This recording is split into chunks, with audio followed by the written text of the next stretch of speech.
I am the theme song, Omatic 3000. I make the podcast theme song. Beep beep. You can react. That machine is lovely. Well, thank you. It's my finest creation, I say. Alright, welcome, fellow nerds, to another episode of the Writ Wit, the show where we take a quick break that lasts 9 months, and yet somehow pregnancy is not involved. Civil War was a doozy. Wait, you're saying it was so good that we... Never mind. I'm gonna not go there. I'm Matt Donald. And I'm Matt David. And we're finally back. Once again. How are you doing? I won't complain. It's been an interesting long time, and I'm excited to get back to this. So. You're feeling a little sick, although I don't think it's because we're doing the podcast again, is it? Are you making an excuse? No. You realize I'm recording, right? Yeah, I guess. Well, you might stop us in the middle, you know. Alright. So, as usual, we like to start off with what did we rip off of this week, aka what have we read. And by this week, we mean the last 9 months. Pretty much. We've watched a lot of stuff. We're going to rip off all of it, to be fair. Sure, all of it. Let's see. So I discovered this gem on Netflix. Unfortunately, it's not there anymore. I like these kind of movies just because of how ridiculous they are. It's this old 2003 movie. Sold. Movie called The Core. It has Aaron Eckhart before he was Two-Face, and it had what was her name? Hilary Swank. Oh, and before $1 Million Baby. Yes, I had to think about it for a second. 2003? Come on. $1 Million Baby came out in 2004, I think. All right, but still. But anyways, it's so ridiculous and it's so corny. But the thing is, the reason why it works is because I think it was intentional. There's a scene at the beginning when he's describing all the terrible things that are going to happen to the Earth when the core stops, which is ridiculous on its own. And then when they say, how do we fix it? He's like, we can't. And he goes throughout every single reason on why they can't. What's the whole point of a movie if you're going to say you can't fix it? But all the reasons he goes forward, he basically is explaining very thoroughly why the plot of the movie he's in will not work. And then someone says, yes, but what if we could? And then they proceed to use a magic element that they have that can make them drill to the core along with a magic laser. Listeners, if you'd like to join in on this, I'm going to do an epic facepalm on counting down from 3. 3, 2, 1. I did it with you. I'm such a nice guy. Thanks for corroboration. No problem. And I made it extra loud too. My head hurts. Yeah, I know it's a little bit too. All right, but no, it's really good because I think the thing is, a lot of people really don't like it. If you go into it realizing that it's in on the joke. It's almost like a satire of a disaster movie. I mean, the plot is basically inverse Armageddon. Fair enough. It's Armageddon, but down instead of up. Yes, going into the earth instead of into the sky. And I think at one point at the beginning, when he's explaining why it won't work, this government guy's like, well, if we can go into space. Like, well, space is easy. It's empty. I'm like, yeah, the Armageddon was so easy. I think it's what they're going by. I loved it. I mean, it's not for everyone, but I loved it. It's a classic guilty pleasure. One of those cult following It movies. did terribly, so I'm probably alone, but I think it's a great guilty pleasure. Cult following or guilty pleasure. Cult of one. Take your pick. What are you planning on ripping off? Well, I do happen to watch a lot of shows. Many of our American listeners, or perhaps other countries too, may be familiar with Power Rangers. We're such an international phenomenon at this point. Such an international. Well, I mean, if I'm normally recording from another country, right? That's but true. anyway. I forgot to bring this up in case there's a difference in audio quality. This is the first episode where we're both in the same room. Hallelujah! And that's part of the reason it took 9 months. Right, and not separated by 10,000 miles or whatever, which you had to rowboat your way here. That's why it took 9 months. Rowboat, yes. My How'd you do that, by the way? My arms are still tired, if you have to ask. But How'd you do that? All right, so go on. So, I'm familiar. I grew up a Power Rangers fan, and I found out somewhere along the line that it's actually based on a Japanese concept called tokusatsu. Tokusatsu, special filming. You can look it up. And I spend a decent amount of my free time watching these shows or reading about these things that go on because I like the idea that regular people can become superheroes. Right. And there's one show in particular that I've been watching lately, more recently than 9 months ago, but there's this plot line in which a character has this kind of wavering allegiance throughout the show and trying to find... Well, not all of them, but trying to find the best way to work this character from an enemy and into an ally and perhaps back into an enemy. You know, those kind of things. Face heel, face turn. Sure, if you want to use the name of that cliche, whatever the studio face heel, site face heel, is. But face anyway... turn. Essentially, it's trying to find a way to do that because, you know, if you have characters whose allegiances have to change for some reason, it's a really good experience for your other stories later. So that's the thing that I'm going to try and rip off from that I've discovered in the last 9 months that had nothing to do with pregnancy. Right, of course. You know what I think people appreciate about the show? We're super honest. We like this. We're going to rip it off. Pretty much. I mean, like we say, what it is. Everything is a rip-off of something else. That's why we call it this. There's no such thing as a new idea. You just combine different elements together in a strange way that we've hardly seen before. Hey, good segue, because I think what we're going to talk about now is what we at the Writ Wit have writ. We at the Writ Wit have writ since last time. Thank you. I'm more of a writer, you're more of a speaker, and a writer. So what have you done since we last convened for one of these episodes? Well, you talking about merging or like taking old ideas and putting them together into something new. Last episode I talked about my book Megazoic and I was in the climax. Well, it's been 9 months and I'm still in the climax. It's taking so long. No, I'm just kidding. I finished it. It's been fully edited by both my parents and some professional editors, and my son. I'm trying to sound more professional. My parents are kind of professional. Your parents are professional, but they're not in editing. But anyway. Yes, they're professional, editor and editors. And now I'm working with someone to get some artwork done for it, because since I like to use a lot of obscure dinosaurs, I want people to be able to visualize them somewhat. So I'm going to do a bit like what the Harry Potter books do, and have like a little image at the top of each chapter. Plus the cover image, too. Right, exactly, which I already have designed. All right, fair enough. Yeah, so I'm really looking forward to that. I'm going to put a website up. We'll help advertise it, and we're going to put this up. Yes, we're actually going to put this on the website so we can actually increase our listener audience. It's from 3 now to 3 million. I'm calling it in 1 week. 1 week. By the time the next episode comes about, we'll get tweets up the wazoo. When's the next episode coming? We're gonna have to actually create a Twitter account. Anyway, I have a Twitter account. I just never use it. I better get on that. So, have you read anything else since last time? Yeah. You want to tell us about? I've written on the sequel. I can't really get into specifics here because... Oh, of course. But confidential information. Let me clarify. I haven't written the whole sequel. I'm about 10 pages into it.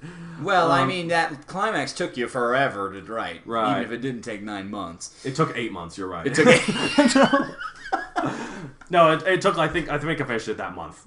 But the denouement happens really fast. We'll get to that later. We will get to that. Anyway, as far as... yes, what have you written? Yes, I want to talk a little bit. There's a contest that I do just about every year. It's called National Novel Writers Month, NaNoWriMo for short, or I call it NaNoWriMo. It rolls easier off the tongue. Yep. And this last year, because it has been that long, 2016, I managed to create not 1, but 2 different stories and get them up to 50,000 words in the 1 month of November. Now, I will say, and we'll talk more about Nano because it dovetails with what we're talking about today nicely, but I just want to say that it's not my best quality work. However, it is an idea that is now on paper that was not before, and that is the purpose. Yeah, NaNoWriMo or NaNoWriMo, just Nano, it's never about quality. It is entirely about quantity, and that doesn't sound like it should be important, but it is. Like, sometimes you need to let go of your crap filter and be like, I just need to get this down. I can edit it to not be crap later. So, like, I'm terrible at Nano, and we'll bring this up in this podcast. We'll bring this up. Actually, I think we're about ready to start. If that's okay with you, let's segue into the actual. The topic we're talking about today is going to be a challenge for a lot of writers, and that is both starting a book, but more importantly, continuing the book. Persisting through that first, like, am I sure what I want to do? God, that beginning scene is terrible, that kind of stuff. So with that in mind, I've got a couple of things to talk about from Nano. We can call them David's nano tipperoonies, if you will. Brilliant. Let's call the Websfording. Let's call a spade a spade. Webster and Oxford. Not Websford. Let's call the Websford dictionary and make Websford a word and also make tipperoonies a word. We'll call a spade a spade. It's a clever name. Yeah, I won't claim credit for that. But anyway. Yeah, the hardest thing for writers is definitely not only starting a book and continuing a book. Like, believe it or not, we're not experts, and we're not really professionals. But we are better than you. Yes, and here's the thing I'm going to bring this up, though. Technically, since we have both started books and finished books, we're probably ahead of 70% of all people on Earth who have ever said, I want to be a writer. That is true. It's Although always I think difficult. only one of us can actually receive credit for finishing a book. But that's beyond the point. Yes. Okay. I wanted to be humble for a bit, but bow before me, please. Humble brag. Bow before me. So Donald is asking for his legions of followers to bow here. You can do that on your own, listeners. But let's talk about how do you want to start a book. So here's the thing. You obviously need some initial idea, and that's, right? Yes, and that's always the easiest part, like, at least for me. I think it's one of the easiest things, too. Of course, our imaginations tend to work on, like, hyperdrive. Right. And so we constantly come up with new things and trying to tweak old things and stuff like that. Mm-hmm. Obviously, in our last episode, I mentioned I do a lot of fan fiction that's tweaking ideas that already exist, using things that are already out there. So here's the brilliant question. Ooh, brilliant questions. I like those. How much do you plan? Well, of course you have to start with initial concept, and that, again, like I said, that's the easy part. I have this thing called the back burner, where I have, like, pretty much everything. Not exaggerating, I have dozens upon dozens, maybe even over 100 ideas. Most of them will never become books. But you need to figure out, when you have this idea, what to do with it, and how to start it. Sure. Because sometimes what's interesting about your story doesn't happen until the middle. And for what it's worth, this is two separate approaches, and one of them may work for you or not. But I'm pretty sure I speak for myself only when I say that I tend to get things down on a document, have them there. Maybe I don't do much planning, but I have a basic skeleton about my characters, about some of the biggest hits of the plot, because that way I can work from there. Because unfortunately, I end up abandoning these ideas for quite some time. That's that bad habit. Now, I think that Donald has a different approach that he should also tell you about. Absolutely. My approach, it doesn't work for hardly anyone. It barely works for me. My idea, for most things, is don't write them down, because if they're good, you'll remember them. And this is, I'll admit, this is a terrible way to be. There's a lot of ideas that I probably could have saved, and I didn't. And also, there are specifics. If I need to remember specifics, I usually forget those, even if I remember the initial idea. So I do like you do. I write a document. Playing devil's advocate, though, the thing about the ideas that stick, those are the ones that are best. The ones that you continually tweak. They're not necessarily going away, right? So that part I really do like. Now, here are a couple of things that I've come up with from Nano, and these are the actual Nano Tipperoonies. Now, here we go. Nano Tipperoonie number 1. You decide if you plot or fly by the seat of your pants. Absolutely. Like, flying by the seat of the pants definitely works for something like Nano.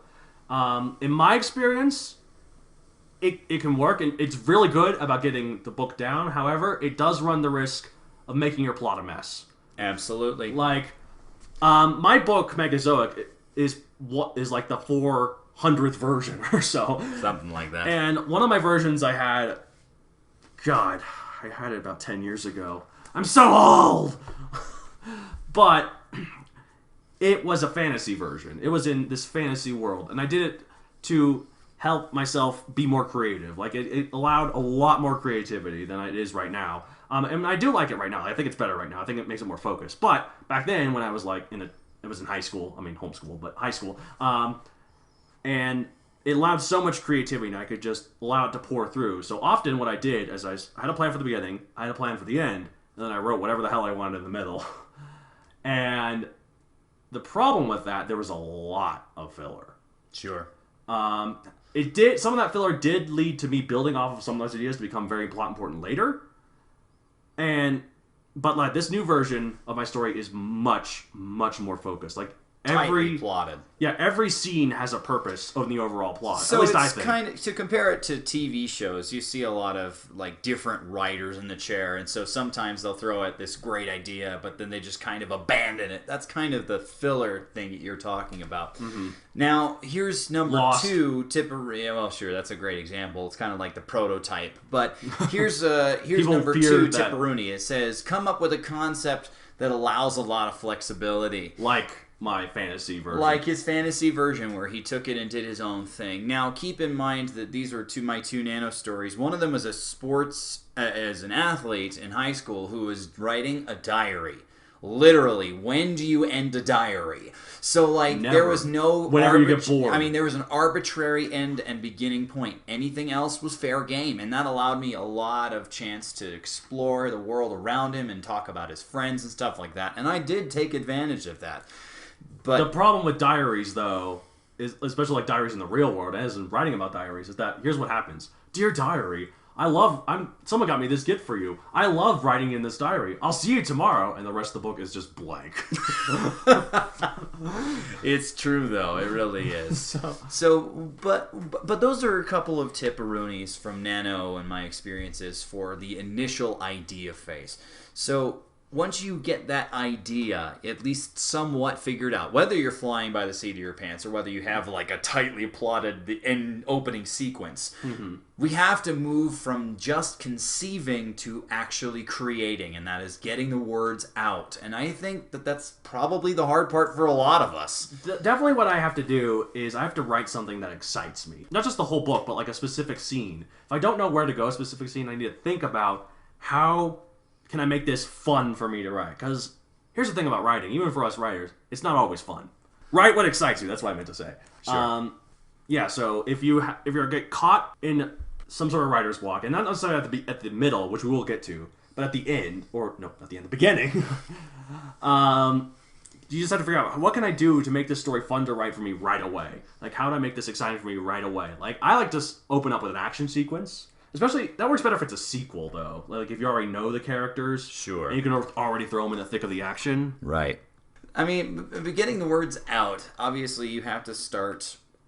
Well, do you want to start at the beginning or do you want to start in the middle? Obviously, there's the thing called in medias res. We'll talk about that again.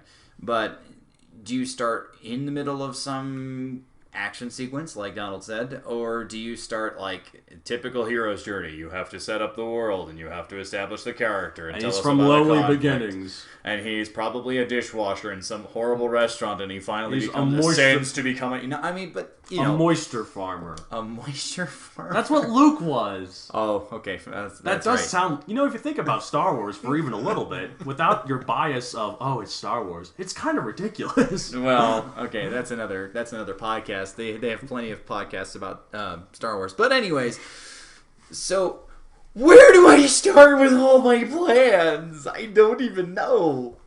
And it can be difficult. Like, you have to establish, even if not the whole thing, but the very beginning, what's going on, aka what's the plot, who are these people and who gives a crap, aka the characters, and where the hell are we, aka the setting. Even if you're in Middletown, USA, you know, it's one of those things that we have to at least acknowledge that where we are. Like, yeah, even if it's not in a fantasy world, is it in the suburbs? Is it in the country? Is it in a big city? Even if you're not even specific which city it is, it's good to get a good general feel of the setting, because even the real world is a pretty fast place. It'll have varied landscapes. Different environments, different cultures. And so you need to make sure that your reader is clued into those kind of things. Of course, you also have to have a conflict, because obviously if there were no conflict, the story's not happening. Now, is it a conflict you can reveal at the very beginning, or does that only come out later? You need to figure out some sort of hook, though, because one thing that is a big thing about writing. Here's the difference between books in terms of, instead of movies, people can put them down whenever they want. You gotta hook them in those first 5 pages. So, the best way to do that is to have some sort of hook at the beginning. Not necessarily a big one, but just enough of one. Which is why you suggest opening with an action sequence, right? Right. Or even just a good opening line. Like, one of the opening lines for one of my books, I won't go into specifics, is basically, there was once a planet named blah blah blah, and it was currently being bombarded into smithereens.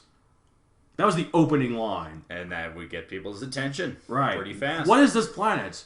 Why is it being bombarded into smithereens? Who is bombarding it? Exactly. You have like 4 or 5 things that you want to know, and so you keep reading to find that out. And here's the thing as well. Often, whatever character you start with, readers generally assume that's the main one. It's not always the case, but that's usually what people think. I can think of a couple authors who have done things where they'll introduce a character, but like later in the chapter they'll kill him off. Now, it's not always chapter 1, Right. but speaking of, being in the middle and stuff, I got one tip before I hopefully move on. My tip is, in medias res is your friend, obviously. Middle of the action. You don't need to info dump us at the beginning. Mm-hmm. Even if it's this gigantic Tolkien-esque fantasy world, you don't need to info dump all of it at the beginning, right? Absolutely not. Like, one of my biggest criticisms I have for some of my older work is this is too much info dumping. There's too much going on here. Like, we don't even care about these characters yet or what they're going for. We're not going to care about the specifics of the world. Right. So you establish those things when you need to, once you continue the book. So let's continue our podcast. Continue. I'm trying to think, is there anything, segue. if we said everything, it's not forced enough, because I'm trying to think if there's anything else we should begin. We should continue to talk about with beginning a book. Is there a reason for us to leave the beginning of the book to talk until the... Okay, I've got a tip. So this was brought up, so I was thinking about this with my opening line, and other big openings too, not just for like books or movies or whatever. One way to have one thing that makes a good hook is to give you stakes immediately, and sometimes that can be done more subtly than you might think. Like my opening line, this planet called blah blah blah. There was one planet called blah blah blah, and it was currently been bombarded into smithereens. The way it is written, you sympathize for the planet blah blah blah because it's the one that's introduced first, and it's the one that's being victimized right now. Just from that opening line, you know that the people bombarding the planet are the bad guys, and there's a lot of subtle ways you can do this to like get people hooked in immediately, even if it's a crazy world. Like the opening shot of Star Wars is a really good example of this. You see this teeny tiny ship, and you see this gigantic ship chasing it. That's iconic for a reason. Right. We already are rooting for that little bitty ship because people root for the underdog. And we recognize that big one is the bad guy, even though no one has said it yet. Even though the opening crawl did say the Empire and blah, blah, blah. We don't know which one's which yet, but we can figure it out. Yeah. Context clues are amazing. Obviously, with visual media, it's kind of easier to do that and to offset those things. But in written media, you have to find a very strong word choice. You have to find a very... Like I said, though, the first one you do is usually the one people root for, and then, like... So that's why... I'm not bragging too much about this opening line. I'm just kind of proud of it. But... By the way, it's a story that's never going to get published. I'm sorry. I might reuse that opening line, though. I'm a big fan of recycling. Oh, well, recycling. Recycling as long as no one has seen the original thing. Recycling is good for your environment, children. Yes, indeed. Thank you, Captain Planet. By your powers combined, we're going to talk about books. Ugh, I think I might sell my Prius now and get like a big gas-guzzling Hummer just because you're angering me so much. No, I'm very green, guys. Don't worry. I'm all about the environment. So green. That's why he recycles story ideas, because he's so green. It saves paper, too. You're right, it does. Well, that's why he types everything out instead of writing it on Yes, I have a paper. typewriter. That I really should get rid of that typewriter. Yeah, the keys are starting to stick, man. And I'm wasting so much paper. What am I doing? Yeah, because you can't do any deletes at all. You people who have used a typewriter ever know this. God, it's hard. Are we done with the beginning stuff? Wait a minute. No, there's like... I've got a list here of like 12 other things. No, let's continue. Let's continue with continuing a book. Alright, so now you get to do the forced segue. So... Obviously, for a lot of us, we'll have a pretty good head of steam built up, and we'll get to a point, and it's just like, what do I do? It's called writer's block, and it is like the worst enemy of writers everywhere. And everyone gets it. If you don't get it, if you say you don't get it, you're lying. You do get it, or you're lying, or you're lying, or you've sold your soul to Satan. In exchange for eternal damnation, you will never have writer's block. In which case, how do I get in on that? Well, if you want eternal damnation. But anyway... What if I'm atheist? Well, no, I won't be anymore if I see that Satan exists and he's selling his soul. You sold your soul to the devil? No. I mean, sometimes what's life? You only live once, right? But then you only have one afterlife, too. Never mind. I shouldn't... Continuing Be careful books. what you wish for. We're having writer's block on this episode, obviously, and so with writer's block, you have a couple different ways to approach it. And one of the things that I always think of when it comes to like getting through writer's block is just keep writing. However, sometimes that doesn't work.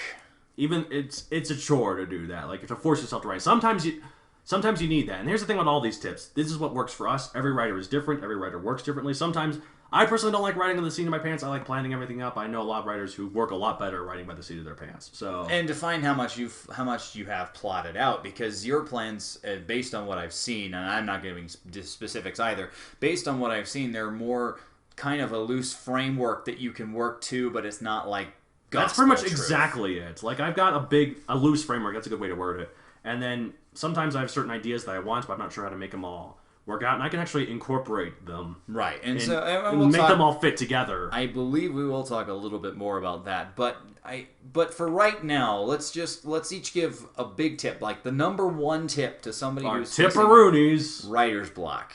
Go. For me, what works, not get all the time, but a lot of the time, is ending your writing with an incomplete sentence. So, like the session that you're sitting at? Yes, basically. So, there's no period. It's in the middle of an incomplete thought. It's hard for me to stop at that point because, like, I want to finish it. I'm so OCD. Sure. But it helps because then when you go back to it, you're like, oh, wait, that's an unfinished sentence. And if you're OCD like me, you'll want to finish it. And if you want to finish it, then you'll get back in the swing of it. And to be fair, remember that we said this is a personal thing, because I think if it were me, like if I did something like that, I would still leave like notes in the margins or whatever to say, oh, I wanted to go here. And then you'll keep and writing. then I would just and keep then you going automatically anyway. cure your writer's block. But anyway, it's one of those things that, remember we talked about ideas that kind of go away or they stick in your head. And obviously if you have an incomplete sentence, you really hope you resume the thread that you lost, but sometimes it doesn't work. Now, here's one that I've taken from, this one's also from Nano, but I just really like this suggestion, so I'm kind of co-opting it. And that is, if you're stuck, literally throw in plot ninjas. And if you've never heard of this before, it's just drop a ninja in and see what happens, because all hell breaks loose, and it's awesome.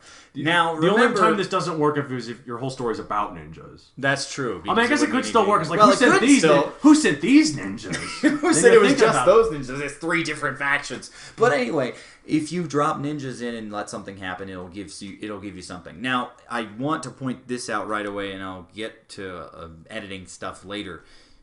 You don't have to keep it. Right. Literally dropping in ninjas is simply a device to get you writing again, to get you past writer's block. And it's not necessarily going to stick in your story. Obviously, ninjas don't fit the tone of your story because you were stupid and you used samurai or something. Or pirates. Or pirates. Oh. Or robots. That would actually, or just anything. Anything besides ninjas. But anyways. Dwarf ninjas. It's one of those things Law that ninjas. if you keep the scene, then it has to work with the book. So if you drop it, fine, drop it, but it's going to get you out of your rut.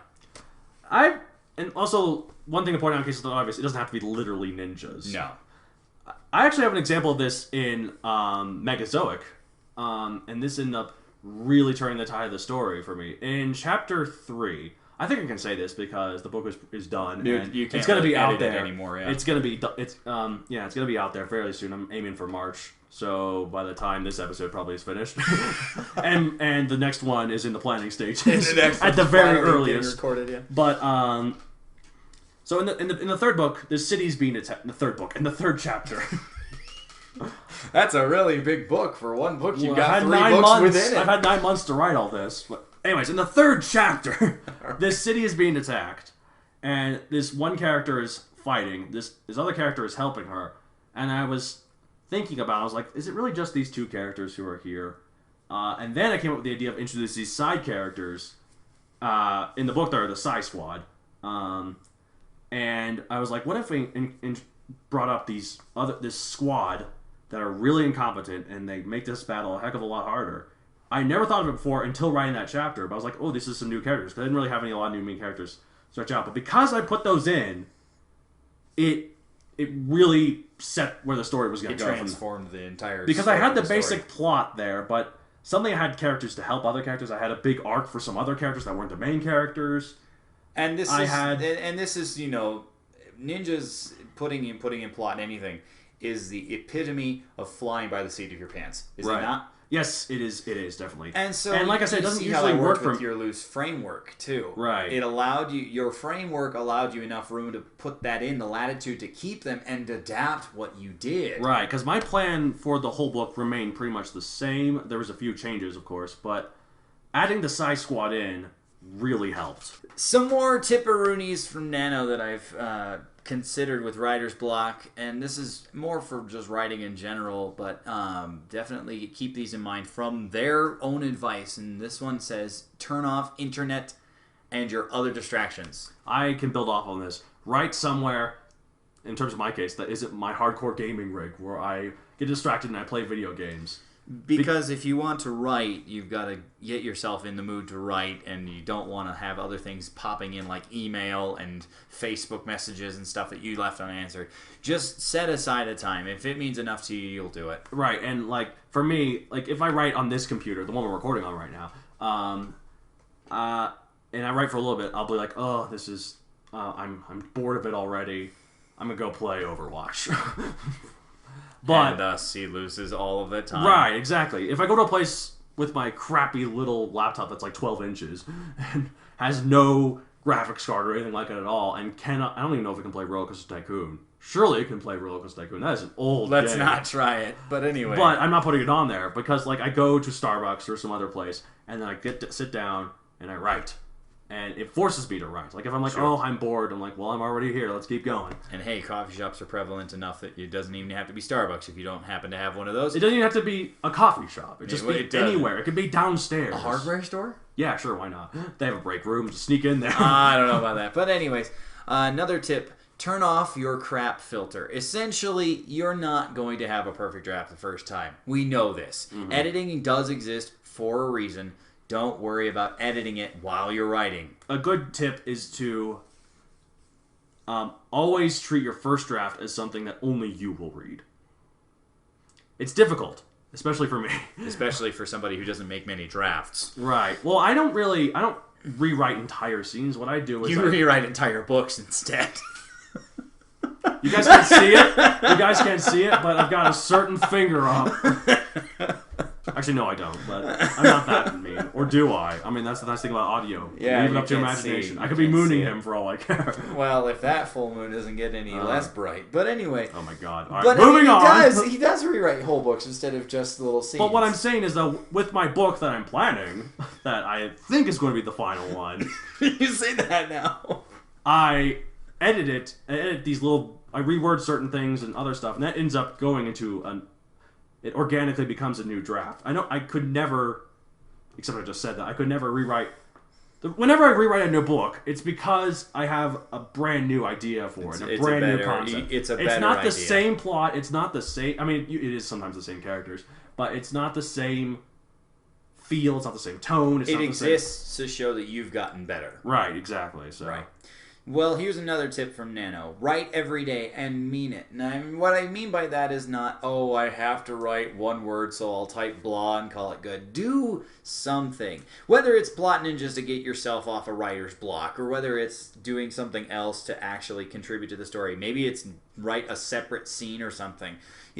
Write every day. And now, keep in mind, that is on the Nano schedule where you only have 30 days to write 50,000 words. But that's a good tip for everyone. I think there's a lot of people, and I wish I was one of these people, who get up, they work out, they take a shower, they sit down and write.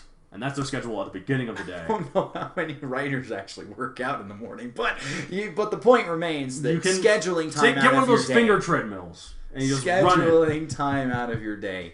And making it regular enough, because this is important to you. I mean, hopefully it's your job. I mean, no, it could be a really good hobby. I mean, I don't think every listener here, I don't know if they want to make it their job. I don't think they'd want to listen to this podcast if they didn't like writing. But anyway. And also, here's the thing about writing. It doesn't pay well. It better not be your only job. Unless you actually have books published and you're getting royalty fees. We don't, well, even then, we're not all J.K. Rowling. You're correct.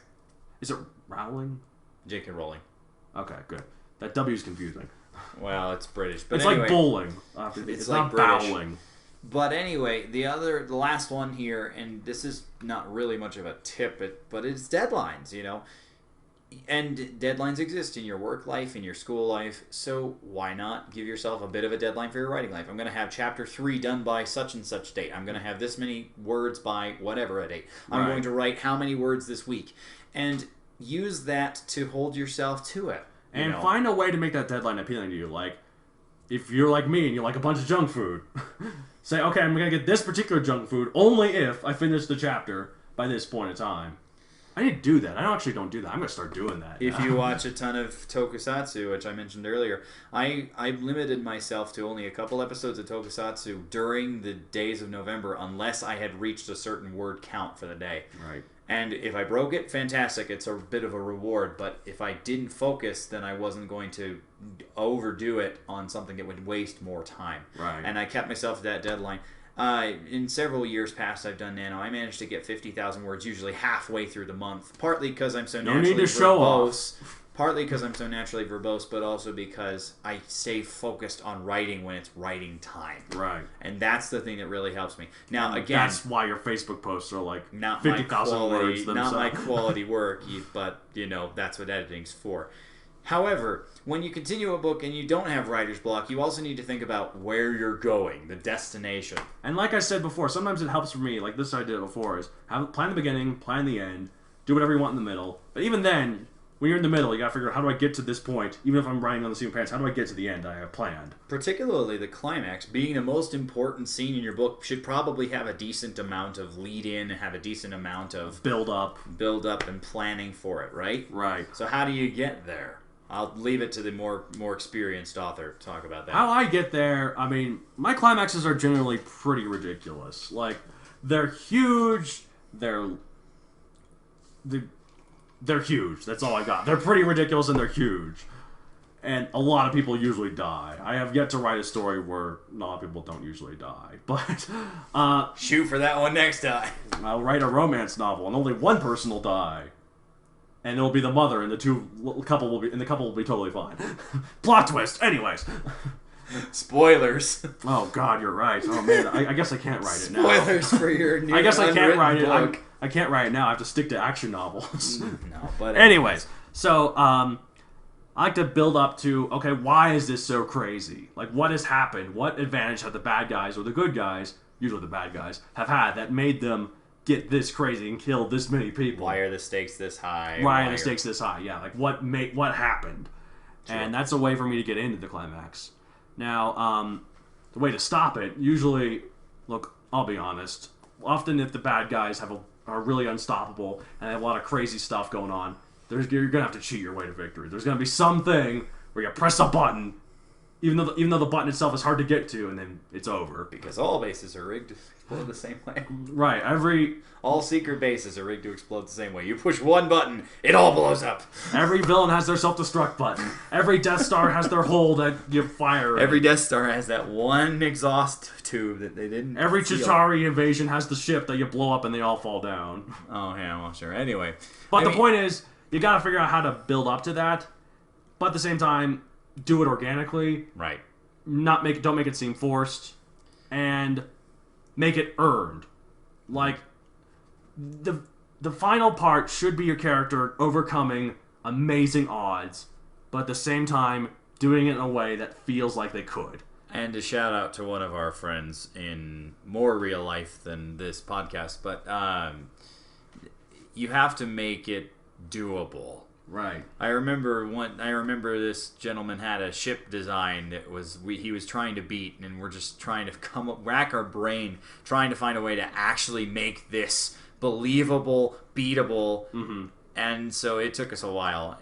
So you may have to be, shall we say flexible, but certainly don't make it so impossible that it couldn't be solved. Or if it is impossible, don't make it so the hero suddenly gets some sort of magic ability to Either a MacGuffin or Deus Ex Machina, or just them being a Mary Sue, or them being Mary Sue, where they just never magically wielded a solve sword everything. in their life, and then they're suddenly an expert at it. Oh look! Suddenly Excalibur comes out of the stone for me, and it just happens to fit right there. Oh look! I've never wielded a lightsaber before, and I'm taking down this guy, First Order guy. I really didn't like Star Wars: The Force Awakens. Have I said that Apparently before? not. God, I did not like that movie. All right, I think people are turning on it finally after a year and a half.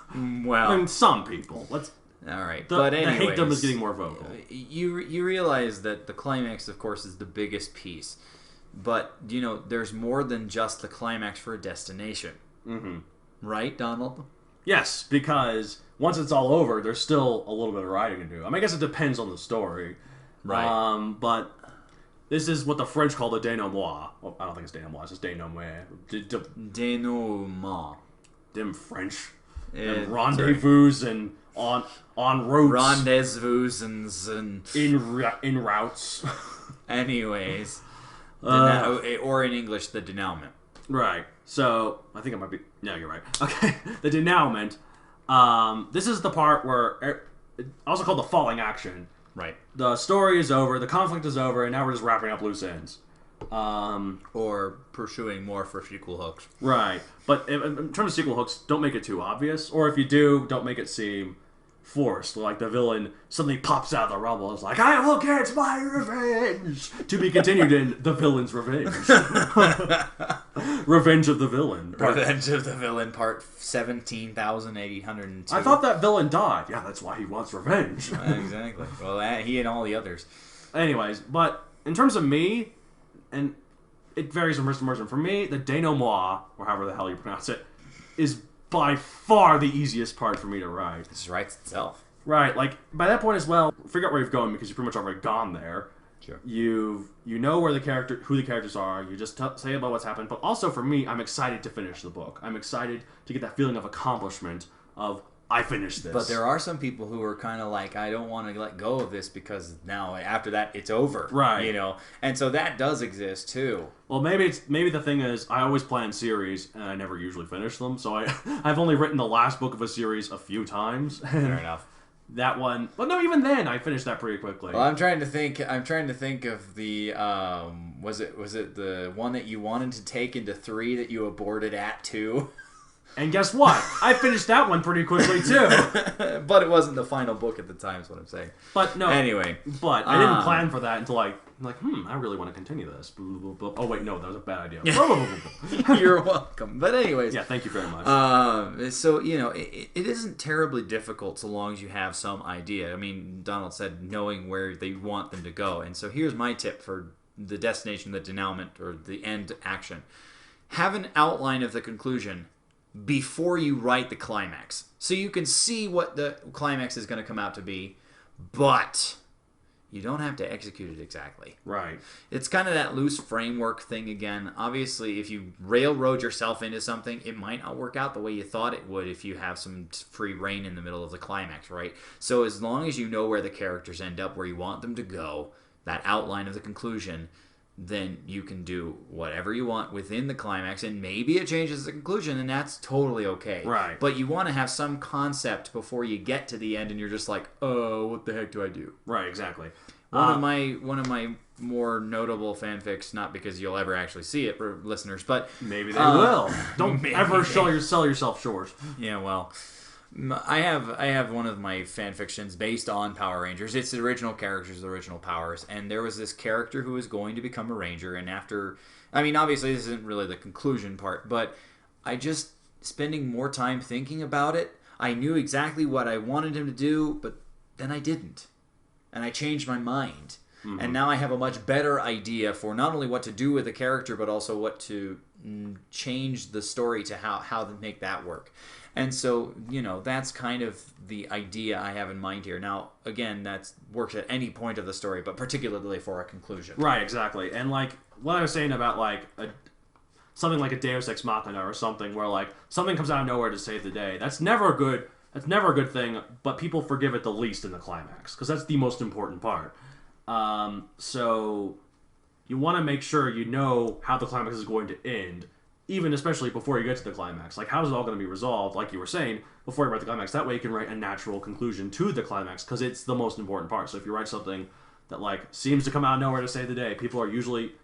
It depends, I guess, but people are usually the least forgiving for it. And depending on how well you set up the things in the climax, too, you could have, like, they call it a brick joke, where something kind of disappears for a while, but then you bring it back in the climax and it actually has use. Right. Or, depending on how good of a writer or filmmaker or whatever you are, it can work. Like, an example I bring up here, and probably the most famous example, is Jurassic Park. There is no way in hell that T-Rex should have come back at the end to eat the raptor right when it was about to jump in on him. But people really like the T-Rex. It's a really cool idea. People will forgive it. It's in this point, it's a Deus Rex Machina. Oh, so clever with the puns. And also, people are like, oh, how to get in the building? You can see. I mean, I know you're distracted by the awesome raptor, T-Rex shaking the T-Rex rat, action, but there's a big opening in the wall behind him. Clearly, he broke through there. And Sure. yeah, they're like, oh, but what about the thumping, like the water rippling? Like, how'd that happen? You know what? Their own hearts are probably thumping louder than that. They probably didn't hear it. That's fair. So it depends on how you do it. Like, what I just told you, that's the exception. That's not the rule. That doesn't mean you should try and go for that, unless you're really good. And again, most of us aren't Steven Spielberg. And again, this is one of those fly by the seat of your pants, or do you plot at events? Because obviously, the things that you want to use in the climax need some explanation. Hopefully, before the climax, am I right? Right, exactly. And so, if you manage to seed those moments early on and bring them back, it's not only more rewarding for the reader, but it also doesn't come completely out of left field. Right. Thus, avoiding Deus Rex Machina. Or any other kind of ex machinas. Or any ex machina, because X's are so great. Deus Ex Machina. No, I'm not. No, let's not go there. But anyway, this character's revealed to be male instead of female. There, it doesn't have to be about. Yeah, well, sure. It could be about gender. Right. But how's that save the day? I don't know. Suddenly, not having a certain pair. This of plot organs. ninja, I think, is going nowhere. We're pulling the plug on this joke. Anyway, but once you manage to get that done, once you finally manage to overcome all the writer's block and you had this destination in mind and you got through all the way to the end and you have your draft complete, then what happens, Mr. Close to Published? You edit. You edit the hell out of it. Because it's probably not good. Let's be blunt. Let's be blunt. Your best work And guess from what? that day might not be your best work anymore. And guess what? That is totally okay. That's the point. Yes, you got the whole book done, like, in terms of the draft. That's the hard part. Who cares that it's crap now? That's what editing is for. Your polite golf claps for finishing your draft. Hopefully this doesn't wreck our microphone. Okay, I'm not seeing the things jump up too much, so I think we'll be okay. Anyways, the point is that editing is okay. Editing is it's even encouraged, right? I think it's required to be encouraged. Or just, wait. Required to be encouraged? Maybe just required. It's required for us to encourage it, and it's also required. It's also required, okay. If your book is not edited, then people will notice. So here's the thing with editing, and this is something worth keeping in mind. Another pair of eyes is always a good thing to have. Doesn't mean you can't do your own edits in some respect, because like I catch typos in my works all the time Right. and whatnot just by going back over it. But another pair of eyes will always be welcomed, even if it's somebody who's just going to pan it and say, "Wow, you really could have done that better." You know, it's something. And actually, that would be better, though, than having just a yes man. Like, this is great, don't change it. Like, To be fair, it's better to have the yes man and constructive criticism, or constructive a criticism, mix. than the guy who simply says, "This is shit." Now moving on. yeah, I'm just, oh, you know that copy you gave me, the manuscript? I used it as toilet paper. You know that manuscript that you gave me? I didn't feel like recycling, so I burned it because it was that much garbage. I had to throw away my glasses because I didn't want to have the possibility of seeing it again. Ever again. Oh. But, you need to get some people that will give you some honest feedback. And I usually find that my friends are the best thing. Because I tell them out from the start, I'm not asking you to like this. I want your opinion, your honest opinion. What can I do better? And also, it's good for your self-esteem, too, in case you think something is bad or something is obvious. They haven't read it before. Like, unless you've told it to them. Like, but... Well, they don't have the story. familiarity. If something seems obvious to you, That's because, of, like, in terms of a plot twist or something seems terrible to you because you're like, oh, that's amateurish. It's because you've read it 1,000 times. Oh, God, I telegraphed that move. Oh, God, that MacGuffin came out of nowhere. Well, maybe. Like, it's because you've read this book 1,000 times, you thought about it 1,000 times. This person has only read it this time. You've put so much time and effort into it that they cannot replicate instantly. Therefore, they have a fresh perspective on something that you just kind of gotten past or grown accustomed to. Which can be both good for your work and bad for your work. Sometimes they'll catch something that you didn't catch. Absolutely. And that's why any other pair of eyes you can get is a good one. Obviously, like they might be like, oh wow, this culture you've created that's supposed to be good, there's a really striking parallel to Nazis here. And like, oh crap, you're right, I didn't notice that before. I gotta rework this entire story. I gotta question how far you let those fixes affect you. And I believe the case is that when you have a professional edit job, that they solicit your feedback on their edits, unless it's just like simple typos and stuff. And so if they're suggesting a story change, they vet it by the author first, because obviously it's your story. And here's the thing, I used to be really scared of editors, like professional ones, because I didn't want them to change too much. Like, I like the way my story is. Well, sure. Here's a tip. Professional editors generally just change how things are worded and how scenes are changed. They don't care about the plot because that's yours. Publishers are the ones that care about the plot because they're the ones that decide, does this sell, does this not sell, or whatever. And yield to their experience. Yes, absolutely. Or, be like me and self-publish because you don't give a crap what publishers think. And you think you're better than them. Failure. And this is not going to backfire you. Well, we are better than you. So we're better than you, publishers. Hey, Knopf, are you listening? Anyways. Scholastic, I know you're out there. Yeah, sure. But anyways, the point is... Also, Scholastic, if you are listening, I would love to work with you someday. This is all done in the name of comedy. Sure, try and sweet talk it now and getting back in their good graces. But... when you have that moment that they take over it, don't be afraid of that. Mm-hmm. They're trying to help you. Right. It's not about becoming an ego trip for the editor because they get the credit on the book. No, it's your book. Right, exactly. So, yes. And, yep, I think... You the tip or two? Oh, yeah, a tip or two. I'm going to edit this out. And here's the thing as well. If your plot goes in a direction you didn't plan at first, like me with the Psy Squad or some other stuff, don't be afraid to fix earlier scenes. If your plot goes in a direction you didn't change at first. And of course, this is pretty obvious when you finish the draft, but even when you're working on it. Right. Like when I was working on this draft of Megazoic, there are things I added at the beginning to like sort of build on what I was doing before, what I was doing later, because I had different plans when I started out, and I was like, oh, this doesn't work, or I expanded on this more, so I probably should make it more prevalent at the beginning here so people know it's important. Well, and the other part of that, too, is that as you go through, theoretically, your writing is getting better. And so you want to be able to reflect so it's consistently your best work throughout. Right. But how do you do that without taking too much time? That's kind of my concern with that approach. However, I also have a tip for this thing. In a lot of these stories, especially in our first and second, maybe even fifth drafts, we have scenes that we really love. We love them so much, we're trying to shoehorn them in, and sometimes it just doesn't work. Right, but here's my tip. Even if you won't use the scene, if you really love it, keep it. I mean, put it in a separate document. Don't try and shoehorn it into the story flow. But if you really like how you wrote that, why not keep it? Right. It's a memento of what you really enjoyed, and even if it doesn't fit your story, it shows what you've done. And it can inspire you for ideas later. Maybe we can fit it in later. Maybe not the scene itself. Recycling ideas. Yes, I'm all for that. Now, if you'll excuse me, if you'll excuse me, actually reclaim all his old documents. I'm going to replace my Prius with a Tesla Roadster, because I have the money for it, obviously. We're rolling in the dough from our listener subscribers. Thank you for your support. Well, thank you very much. I'm going to go sleep in my money bed. I'm going to go dive in my money bin, Scrooge McDuck style. Thanks, Scrooge. By the way, that doesn't work, by the way. Better get the bulldozer so you can make it more like a pool rather than just a pile of gold. Here's the thing about coins. You can't swim in it. I'm sorry. I'm sorry to break your nostalgia. But it's Disney. It's solid. You can't swim through it. Even if there's a bunch of them, it's hard. Well, gold is surprisingly heavy, especially in bullion form, Joe. Right.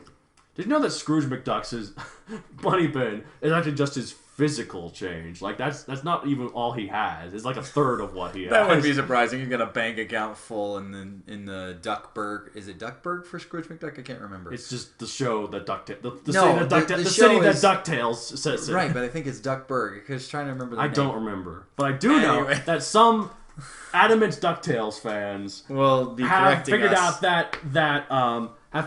that if that money bin were real, based on the human, if you compare the ducks to a human size, that money bin would have to hold 2/3 of the world's gold.